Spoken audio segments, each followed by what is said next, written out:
बिस्मिल्लाहिर्रहमानिर्रहीम। अस्सलाम वालेकुम दोस्तों, मैं हूं मोहम्मद रमज़ान और आप देख रहे हैं देसी डेरा यूट्यूब चैनल।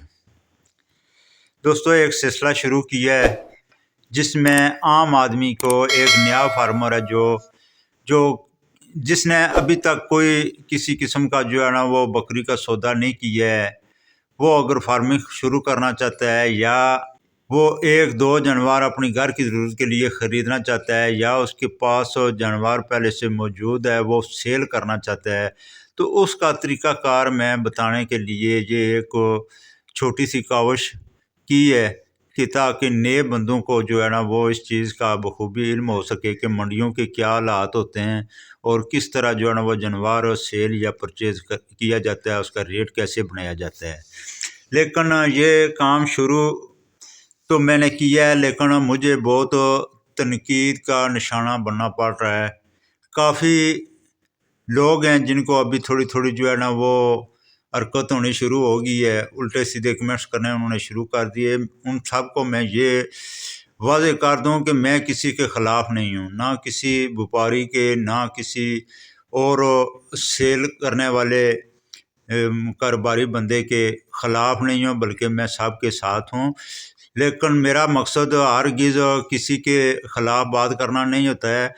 मेरा मकसद सिर्फ ये है कि जो नए लोग हैं जो अभी तक उन्होंने किसी किस्म का जो है ना वो सौदा नहीं किया है या रेट देखकर वो परेशान हो जाते हैं, उनको थोड़ी गाइडलाइन देना। तो इसलिए बराए मेहरबानी मैं आपसे ये रिक्वेस्ट करता हूँ कि उल्टे सीधे कमेंट्स करने के बजाय अगर आपको वीडियो अच्छी नहीं लगती है तो आप वीडियो छोड़कर जा सकते हैं। वीडियो जो होती है उसका पहले मिनट में ही बंदे को पता चल जाता है कि ये वीडियो किस टॉपिक पे है और इससे मुझे कुछ हासिल होने वाला है या नहीं होने वाला है। अगर आप जो है ना वो 30-40 सेकंड वीडियो देखते हैं, अगर आप ये महसूस करते हैं, आप वीडियो छोड़कर जा सकते हैं। ये नहीं कि पूरी वीडियो भी देख ली और आखिर पर जाना उल्टे सीधे जो है ना वो कमेंट भी कर दिए, ये अच्छी बात नहीं होती है। ये मैं आपको बता दूं कि बंदे की कोई नस्ल उसके मुंह पर नहीं लिखी होती है, उसकी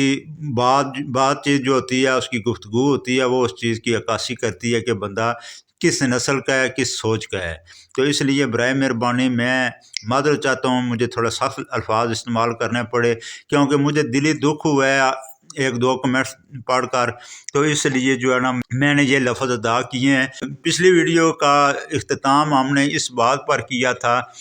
कि आपने जो है ना वो मंडी के रेट, मार्केट के रेट, आपके जानवर जो आपकी चॉइस है उसके मुताबिक आपने पहले चेक करने हैं। चेक करने के बाद फिर आपने ये कंसेप्ट जहन में क्लियर करना है कि कौन सा जानवर आपने ख़रीदना है फार्मिंग के लिए, वो गब्बन बकरी या बच्चों वाली होगी या खाली बकरी होगी, किस नस्ल की होगी। यहाँ पे हमने ख़त्म किया था। आज इंशाल्लाह इससे आगे चलेंगे। तो इससे आगे जो अब आपने ये सारा कुछ अपने जहन में एक प्लान तैयार करने के बाद मंडी का जब रुख करें तो उस वक़्त आपको ये मशवरा मैं दूंगा कि आप अपने साथ कोई एक्सपर्ट बंदा रख लें। अगर एक्सपर्ट बंदा आपके साथ होगा तो आपको चीज़ ख़रीदते हुए कोई परेशानी नहीं होगी, क्योंकि वो बंदा मंडियों के हालात का वाक़फ़ होगा, रेट बनाने का वो माहिर होगा। आप जो है ना आसानी से ख़रीदारी कर पाएंगे। यही होगा कि उसको जो है ना आप 1000-1500 तक जो है ना वो उसको दिहाड़ी दे दें, उसको साथ रखें और आप जो है ना ये काम एक बेहतरीन तरीके से कर सकते हैं। दूसरी बात यह है कि जब भी आपने मंडी से कोई चीज़ ख़रीदनी हो उस वक़्त आलिल सुबह सूरज निकलने से पहले आपको मंडी में पहुंच जाना चाहिए, क्योंकि उस वक़्त ये होता है कि जो लोग घरों से जानवर लेकर आते हैं मंडी में सेल करने के लिए और जो लोकल आदमी होते हैं, एक दो जानवर उन्हें घर में रखे होते हैं सेल करने के लिए, मंडी का रुख करते हैं तो वो सुबह सुबह ले आते हैं। तो क्या होता है कि उधर जब व्यापारी लोग होते हैं वो उनसे वो जानवर ख़रीद लेते हैं, मुनासिब रेट में वो जानवर उनसे ख़रीद लेते हैं और बाद में दिन के वक्त जब आम गाहक जाता है तो वो उसी से जो है ना वो अच्छा खासा प्रॉफिट कमा कर उसको सेल कर देते हैं। तो इससे बेहतर है कि आप सुबह सुबह चले जाएं, सूरज निकलने से पहले मंडी में जानवर आने शुरू हो जाते हैं। उस वक़्त देखें कि जो बंदा एक दो जानवर लेकर आ रहा है तो उसमें आपकी चॉइस के मुताबिक आपकी पसंद का जो जानवर हो उससे आप रेट करें और इंशाल्लाह आपका अच्छा रेट बन जाएगा। और तीसरी बात, जब आपको कोई जानवर पसंद आता है آپ کے ساتھ ایکسپرٹ بندہ بھی نہیں ہے، تو اس وقت اگر تو آپ نے خالی جانور خریدنا ہے، بکری خریدنی ہے، تو اس وقت آپ کو وزن کا اندازہ ہونا چاہیے۔ اگر وزن کا آپ کو اندازہ نہیں ہے تو اتنا ضرور کر لیں کہ اپنا ایک موٹا سا جو ہے نا وہ گیس لگا لیں کہ اس جانور کا اتنا وزن ہوگا، کیونکہ خالی جانور ہمیشہ جو ہے نا وہ گوشت کے ریٹ پر ہی خریدا جاتا ہے، اور خاص کر جو دوگلی نسل کی بکریاں ہوتی ہیں، کیونکہ جو خاص نسل کی ہوتی ہیں ان کو تو گوشت کے ریٹ پر کوئی نہیں سیل کرتا ہے، لیکن یہ ہے کہ جو دوگلی بکری ہوتی ہے 4-6 دانت، وہ گوشت کے ریٹ پر جو ہے نا وہ مل سکتی ہے، اور اس کا سودا بھی گوشت کے ریٹ پر ہی ہوتا ہے۔ تو اس لیے آپ ایک جو ہے نا وہ گیس کر لیں۔ دوسرا یہ ہے کہ 2-3 بندوں سے ادھر منڈی میں ہی کافی لوگ آپ کو مل جائیں گے، تو 1-2 جو ہے نا جاننے والے بندوں سے اس کا جو ہے نا جانور کا آپ آئیڈیا لے لیں کہ اس کا کتنا ریٹ ہوگا۔ اگر فرض کیا آپ نے 3 بندوں سے جو ہے نا اس کا گیس کروایا ہے تو اس کی ایوریج نکال لیں۔ فرض کیا کہ ایک جانور کا کسی نے 20 کلو بتایا ہے، دوسرے نے 25 بتایا ہے اور تیسرے نے 30 بتایا ہے، تو اس کی ایوریج جب نکالیں گے تو 25 کلو ہوگا۔ ابھی 25 کلو کا جانور اگر آپ کو یہ کنفرم ہو گیا کہ اس کی گوشت کا وزن جو ہے نا وہ 25 کلو ہے، تو آسان طریقہ ہے کہ 1800 روپے جو ہے نا وہ گوشت سیل ہو رہا ہے بکری کا، تو آپ جو ہے نا اس کو گوڈ فارمنگ کے لیے گھر میں رکھنے کے لیے لا رہے ہیں، تو آپ 2000 کا حساب لگا لیں کہ 2000 کے حساب سے جو ہے نا اس کا 50,000 بنے گا۔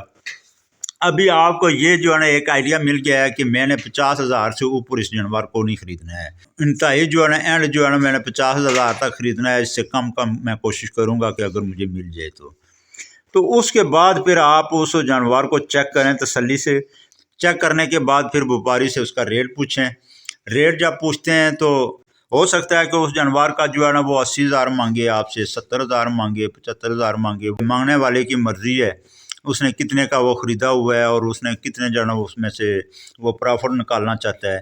لیکن آپ نے اس کا ریٹ سن کر پریشان نہیں ہونا ہے، گھبرانا نہیں ہے کہ اتنے زیادہ یہ مانگ رہا ہے تو میرا جو ہدف ہے وہ 50,000 سے کم ہے، تو یہ سودا نہیں طے ہوگا۔ آپ اس سے اتنی بات ضرور کریں کہ بھائی میں نے جانور خریدنا ہے، مجھے پسند ہے، دینے والی بات کرو۔ آپ ڈیمانڈ کر رہے ہیں، ڈیمانڈ کو چھوڑیں، آپ دینے والی بات کریں۔ اگر آپ نے وہ جانور 50,000 میں خریدنا ہے تو کوشش کریں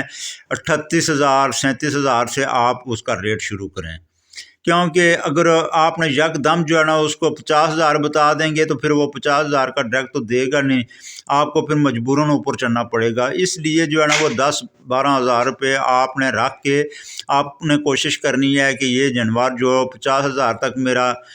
ٹارگٹ ہے، یہ 47-48,000 میں ہو جائے تو بہتر ہوگا۔ تو اس لیے جو ہے نا وہ 10-12,000 روپے سے کم سے آپ نے شروع کرنا ہے اس کا ریٹ، اور یک دم جو ہے نا وہ ہزاروں میں نہیں چڑھ جانا ہے۔ آپ نے 500-1000 جو ہے نا وہ اوپر ریٹ کرتے رہنا ہے۔ اگر دیکھتے ہیں کہ آگے دینے والا جو آپ کے ساتھ کوپریٹ کر رہا ہے وہ ریٹ نیچے کر رہا ہے تو آپ جو ہے نا کوشش کریں۔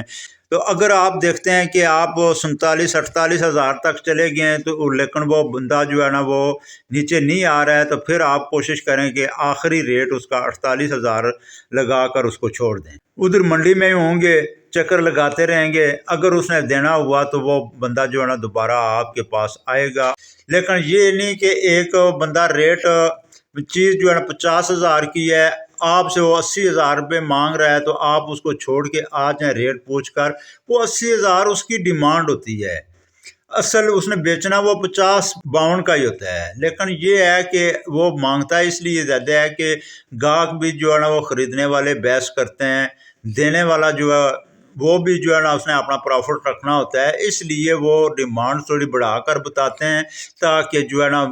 گاہک کے ساتھ جب بحث مباحثہ ہو تو ریٹ اصلی پہ جو ہے نا مجھے جہاں تک بیچنا چاہیے وہاں تک ریٹ بن سکے۔ تو اس لیے ریٹ زیادہ سن کر پریشان نہ ہو جایا کریں، تو اس کے ساتھ تھوڑا بحث مباحثہ کیا کریں اور ریٹ بن جاتا ہے۔ تو باقی